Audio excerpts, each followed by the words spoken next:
Before Disney. Before the prequels. The new Star Wars movie is on its way. And yes, before the holiday special, there was simply Star Wars.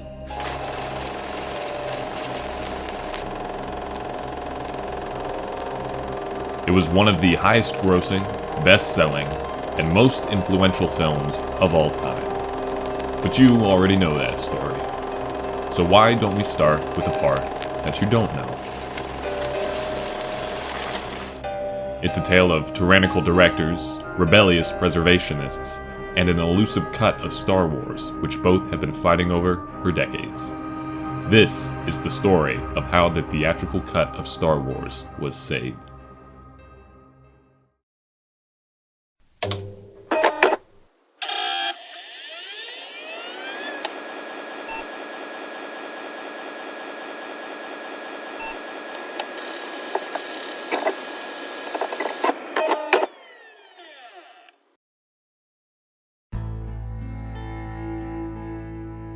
The art of revisiting and changing movies over time has always been a controversial subject. Ted Turner's colorization of black and white films and Disney's erasure of offensive caricatures have been some of the more prominent examples. With the advent of the digital age, it is easier now more than ever to apply revisionist changes to classic movies. Whether that be the use of CGI to transform guns to walkie-talkies, as in the case in Steven Spielberg's E.T. the Extraterrestrial, or to add new color grading, as in Blade Runner's The Director's Cut.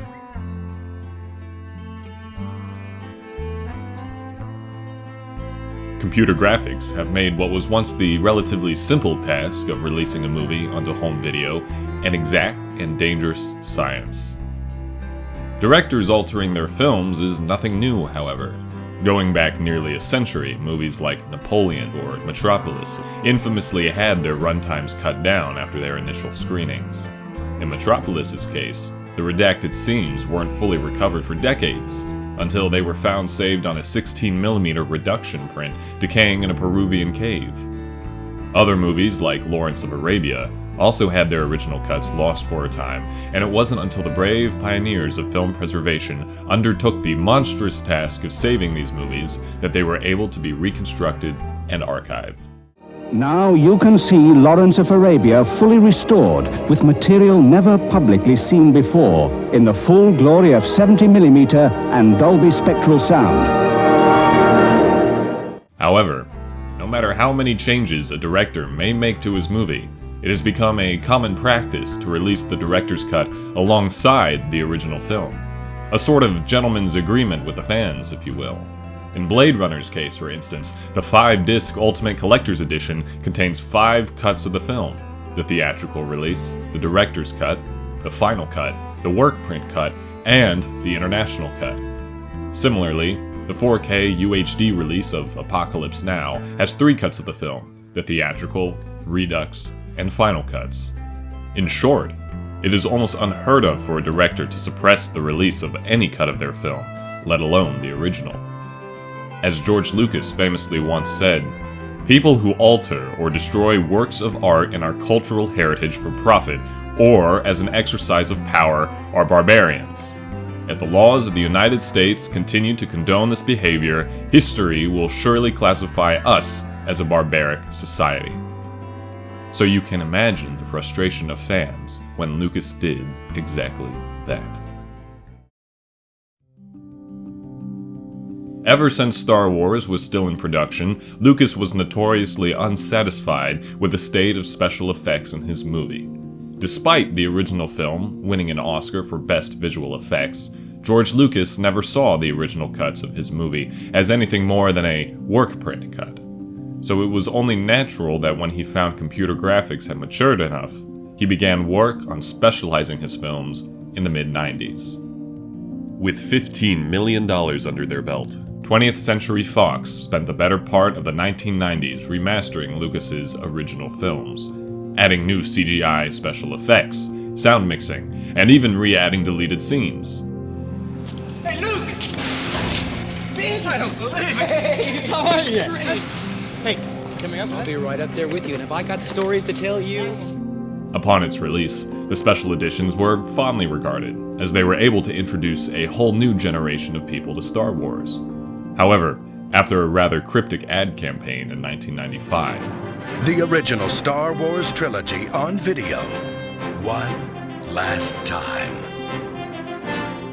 And the lack of a theatrical cut on the 2004 DVD release of the trilogy, it became clear to die-hard fans that George was going to do everything in his power to keep the original cuts under lock and key.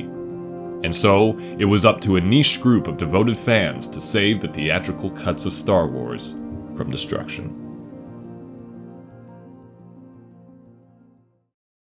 The website originaltrilogy.com was founded in 2002 and served not only as a home base for enthusiastic, if not, at times, obsessive Star Wars fans, but was also home to a petition to re-release the original trilogy in a standard quality. It was also here that the first attempts at preserving Star Wars took place. The oldest posts on the subforum Star Wars Preservation date back to 2004. At the time, DVD sales were nearing their peak, and everyone was excited for the format that provided a sharper, larger, and more consistent image than VHS.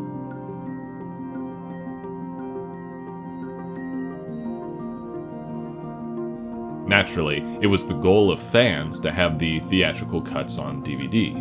However, with no release of such things visible in the near future, fans began to experiment with creating their own DVDs of Star Wars. A vast majority of these early posts depict guides and attempts on transferring Laserdisc copies of Star Wars to DVD. Before DVD, Laserdisc was considered the gold standard in home video quality and was the primary focus of the forums in its early days. However, not many people even know what a Laserdisc is. Laserdisc was the first optical disc format available to consumers. It was big, expensive, and generally inconvenient to use, requiring the user to flip the disc over halfway through each film. Despite these flaws, however, Laserdisc had marginally better video quality than any home media format at the time, as well as some of the best-sounding audio mixes ever released. So amazing, in fact, that these mixes are still regularly captured by fans and synced to newer releases of films. The Laserdisc eventually paved the way for the creation of the much more recognizable CD and DVD. Being an analog format meant that there were many different methods people used to try and capture these discs. Contrary to a digital format, obtaining a carbon copy of the data present on the disc could not be done by simply ripping the disc with specialized software. Every capture of an analog recording is different, and data is always lost in transmission. In these instances, the quality of your capture depends greatly on the equipment and methods used. The early days for the forums was devoted to trying to track down the best method for recording the Star Wars Laserdiscs onto DVD. At the time, there were a handful of memorable bootlegs of the original trilogy floating around online. Most notably, the Asian piracy market was one of the first places where the demand for the theatrical cuts was met. They likely inadvertently became the very first preservers of Star Wars.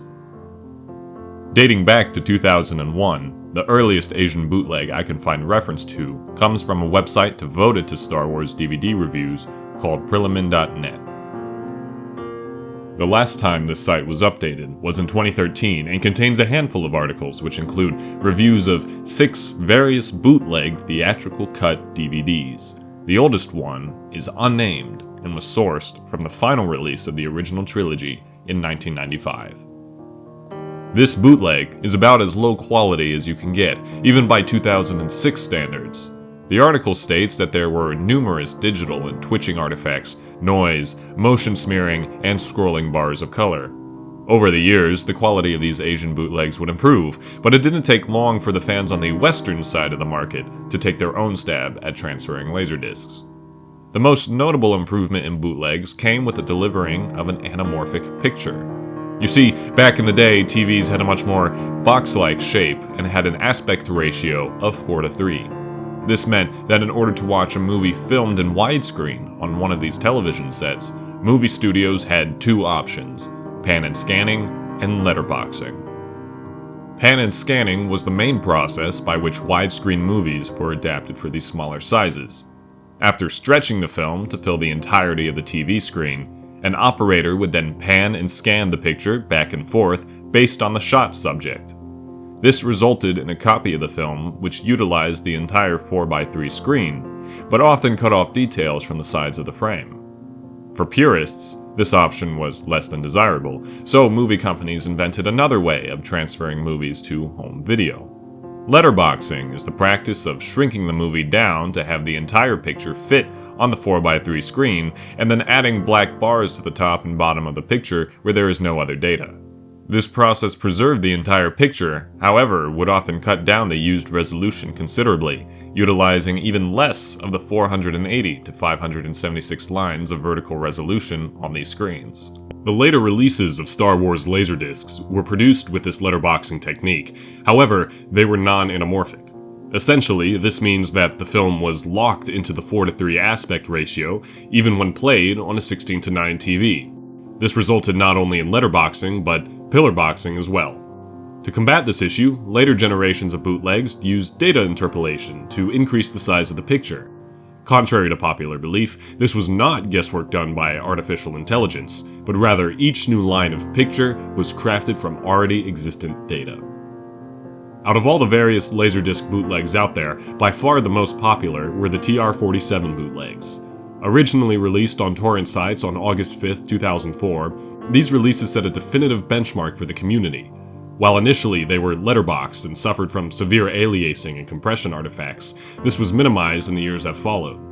A joint release created with another user named Calclops was produced in 2005 and was said to be one of the highest quality ever created, some claiming it even rivaled a native DVD master.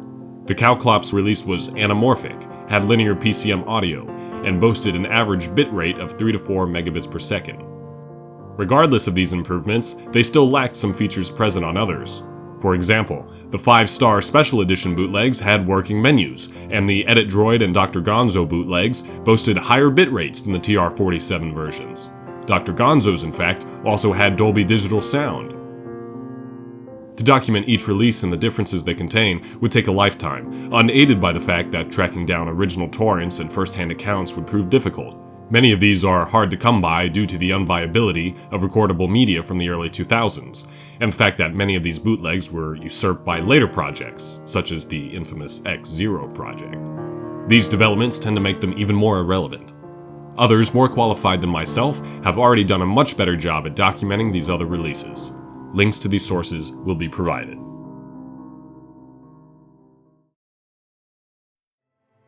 I think it's important to take a step back and recognize just how far the preservation community has come. In the same month that TR-47's bootlegs were released, various users began theorizing on whether or not it was feasible to use dual-layer DVDs for bootleg purposes. The benefit being that a dual-layer disc would have 8 GB of data to work with, as opposed to only around the 4 GB present on a single layer.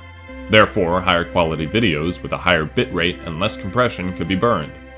However, the idea was promptly shot down. At the time, it was unheard of for anyone to have the capability of burning to dual-layer discs. This was a process that was done exclusively by movie studios, and to think that fans could get their hands on such a technology was just ridiculous. As time would pass, however, writing to not only dual-layer DVDs but Blu-rays as well has become a preservation standard.